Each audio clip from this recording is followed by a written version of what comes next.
고생코아 안녕하세요. 비트코인 37,778달러, 이더리움 2,512달러. 오늘 가격을 조금 더 뺀 비트코인 형님, 대다수 알트들도 비슷하죠. 그나마 주말에 올려드린 루나 혼자 선방 중이네요. 주말에 몇 가지 뉴스들이 있었고 또 어떤 가격에 변화를 미칠 요소가 무엇이 있었는지 한번 알아보도록 합시다. 3월 16일 이제 얼마 안 남았죠. 세계 정세와 미국의 금리 인상이 얼마나 가격적 영향을 미칠지도 지켜봐야 합니다. 오늘의 공포탐욕 지수는요 23, 지속 익스트림 피어를 보여주고 있습니다. 이번에도 이 자리가 매수의 자리일까요? 항상 모든 알람은 텔레그램으로 가고 있으니 조인을 해주시길 바랍니다. 현재 비트코인은 긴 횡보 속에서 움직이고 있습니다. 그리고 현재로서 두 가지 곧 다가올 FOMC 회의와 전쟁, 푸틴의 움직임을 우리는 지속 지켜보고 있죠. 3월 16일 새벽 미 연준의 금리 인상 발표로 큰 변동성을 가져오지 않을까 싶습니다. 이럴 때마다 신기해요. 비트코인은 현재 긴 횡보를 하고 있으며 실제 수렴 끝을 향해 가며 방향성을 보여줘야 하지 않을까라는 생각을 할 때 우연히 이런 대형 뉴스와 겹쳐버리네요. 최근 CPI 소비자 물가지수가 나오며 시장의 예상치보다 높음에 가격적 하락이 따라오지 않았나 했었죠. PPI 생산자 물가지수의 발표도 곧입니다. 더불어 16일 금리 인상의 이야기가 방점을 찍겠죠. 비트코인은 발표 전까지 약간의 큰 변동성을 가져가지 않을까 생각합니다. 발표 이후에 방향성을 정확하게 보여주지 않을까 싶네요. 금리 인상은 현 전 세계에 깔려있는 인플레이션을 잡기 위한 하나의 방안입니다. 첫 금리 인상 이후 가격 변화 그리고 양적 완화는 언제 시작될지 지속 지켜봐야 할 것 같습니다.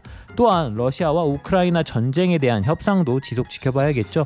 하지만 협상은 쉽게 일어나지 않을 것으로 생각됩니다. 워낙 두 나라의 입장 차이를 좁히기 힘들어 보이는 내용들이기 때문이죠.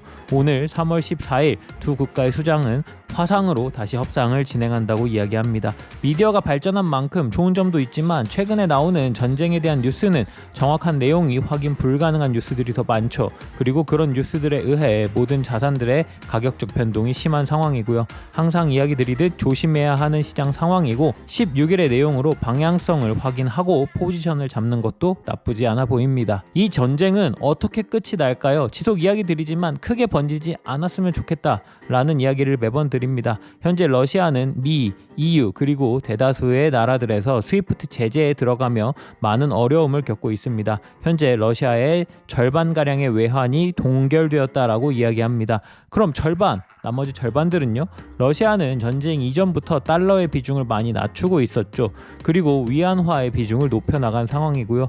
중국 주도하에 CIPS, 중국 국제은행 간 지급 시스템도 운영 중인 상황이니까요. 전쟁이 커지지 않았으면 좋겠다라고 이야기하는 것들은 이런 것들도 밑바탕이 됩니다. 러시아가 국제적 제재에도 불구하고 위안화에 대한 비중을 높여나가며 국제적 제재에 대한 압박의 강도가 약해질 수 있거든요. 더불어 러시아는 본인들이 상환해야 할 채무들에 대해서 불이행하지 않고 전면 루블화로 채무 이행을 하겠다라고 이야기를 하죠. 국제적 압박은 러시아에게도 치명적일 겁니다. 다만 러시아에게만 치명적이진 않으니 문제라고 봅니다. 가장 중요한 건 러시아 중국의 관계라고 보여집니다. 내부적으로 위안에 대한 비중을 높여 나가고 있는 러시아, 미국의 한 기사가 러시아가 현재 중국에게 군사 지원을 요청했다라는 뉴스가 나왔죠. 물론 중국 측에선 재빠르게 사실과 무관하다, 우리는 모르는 일이다 라는 뉴스를 내보냅니다. 하지만 분명 중국은 러시아에게 도움을 주고 있습니다. 러시아산 원유를 매입하고 있으며 그러며 러시아 내의 영향력을 점점 올리고 있죠. 중국은 현재 중립적인 태도를 보여주고 있지만 만약 군사적 지원이 혹시나 시작되게 된다면 미국의 전쟁 참전까지도 생각해야 합니다. 그렇다면 더욱더 큰 전쟁으로 이어질 것이고 자산의 문제를 떠나 전 세계는 크나큰 고통을 입게 되겠죠. 긍정적인 뉴스도 한번 봐보도록 하겠습니다. 미국의 상원의원들은 가상자산이 미국 경제 발전에 큰 도움이 될 것이라는 이야기를 합니다. 탈중앙화, 국경 없는 화폐, 이런 상황에 미국은 누가 뭐래도 가상자산 관련해 선두를 달리고 있는 강대국임은 확실합니다. 탈중앙화의 모토이긴 하지만 지속 제도권 안으로 들어오게 될 것입니다. 물론 제도권화 되어지며 우리는 가상자산의 장점이라고 생각하는 몇 가지를 잃을 수도 있겠죠. 다만 조금은 더 안정적이고 인정받고 안전한 투자를 할 수 있는 날이 오리라 생각합니다. 시장의 최전방에서 달려나가고 있는 미국, 한국도 늦지 않았다. 가자! 마지막 뉴스입니다. 비트코인의 대부라고 불러도 될까요? 마이클 세일러 역시 한마디 합니다. 비트코인 금지는 엄청난 금액을 포기하는 것과 같다 라고 말이죠. 현재 EU 측에서는 유럽연합의 암호화폐 제한에 대한 이야기를 합니다. POW 작업 증명 방식의 채굴은 분명 환경에 영향을 미칩니다. 그것을 아는 여러 프로젝트들은 POW 작업 증명에서 POS 지분 증명 방식으로 채굴 방법을 변화시키고도 있죠. 다만 비트코인만큼은 사토시의 부재로 주인이 없다고 볼 수 있기 때문에 이런 변화가 일어나진 않습니다. 비트코인의 미래, 마이클 세일러의 이야기에 저도 공감합니다. 이 시장의 미래 더 이상 이야기 드리지 않아도 되죠. 3월 14일 저는 코인생존기의 김비트입니다. 주말 내에 비가 왔죠. 화요일까지 날씨가 흐리다고 합니다. 다시 날이 밝아지면서 이제 추위는 물러갈 것 같네요. 그럼 오늘도 코인생존기 출발하겠습니다. 가자! 구독, 좋아요, 알림 설정 부탁드립니다. 오늘도 소중한 시간 내주신 구독자, 시청자 여러분들 항상 감사하고 사랑합니다.